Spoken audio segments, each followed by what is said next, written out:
வணக்கம் உறவுகளே, welcome to my channel Kathaippoma with Jothi. உதவி அப்படின்றது என்னதுங்க? ஒருத்தவங்களுக்கு எப்போ உதவி தேவைப்படலாம்? அது எந்த சூழ்நிலையாக வேணால் இருக்கலாங்க. பண தேவையாக இருக்கலாம், பொருள் தேவையாக இருக்கலாம், இல்லையா அவங்களுடைய எமோஷன்ஸ், அவங்களுடைய உணர்வுகளை புரிஞ்சுக்கக்கூடிய இடத்துல ஒருத்தவங்க யாரும் இல்லையே அப்படின்னு அவங்க நினைக்கையில் உங்களால் ஏதாவது செய்ய முடிஞ்சதுன்னா கூட அதுக்கு பேர் கூட உதவிதாங்க. அது பணமாவோ பொருளாவோ தான் இருக்கணுன்ற எந்த அவசியமும் கிடையாது.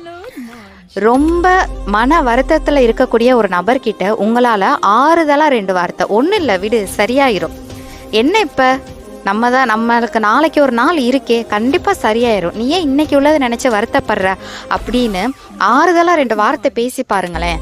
அவங்க கையை பிடிச்சி ஒன்றுமே பிரச்சனை இல்லை, இதெல்லாம் ஒரு பிரச்சனையா, விடு பார்த்துக்கலாம், வா நீ ஏன் இப்படி சோர்ந்து உட்காந்துட்ட அப்படின்னு யாராவது ஒருத்தவங்க அவங்க கிட்ட சொல்லிட்டாங்கன்னா அதை விட அவங்களுக்கு ஒரு பெரிய விஷயம் அப்படின்றது எதுவுமே கிடையாதுங்க.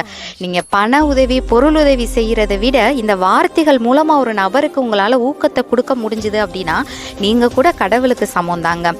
உங்கள் லைஃப்லையும் அந்த மாதிரி ஒரு நபர் கண்டிப்பாக நீங்கள் சோர்ந்து போகையிலெல்லாம் உங்களுக்கான உதவியை பண்ணியிருப்பாங்க. நீங்களும் அந்த உதவியை இன்னொருத்தவங்களுக்கு பண்ணுங்க. அவங்க ஏதோ ஒரு இடத்துல நீ சொன்ன வார்த்தைகள் எனக்கு ரொம்ப ஊக்கமாக இருந்தது, ரொம்ப நன்றின்னு சொன்னாங்க அப்படின்னா அப்போ ஒரு மகிழ்ச்சி வரும் பாருங்களேன்.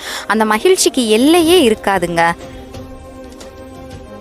நம்மளுடைய வார்த்தைகள் அப்படின்றது அவங்களுடைய வாழ்க்கையை விடுங்கங்க, அன்னைக்கு ஒரு நாள் அவங்களுடைய சோகத்தில் இருந்தோ அவங்களுடைய கவலைகள்ல இருந்தோ ஒரு நொடி நம்மளுடைய வார்த்தைகள்னால அவங்களால மீண்டு வர முடிஞ்சுது அப்படின்னா வார்த்தைகளும் மிகப்பெரிய உதவி தாங்க. அந்த வார்த்தைகள் கூட இன்னொருத்தவங்களுடைய வாழ்க்கையில் கண்டிப்பாக வசந்தத்தை உருவாக்கும். நன்றி.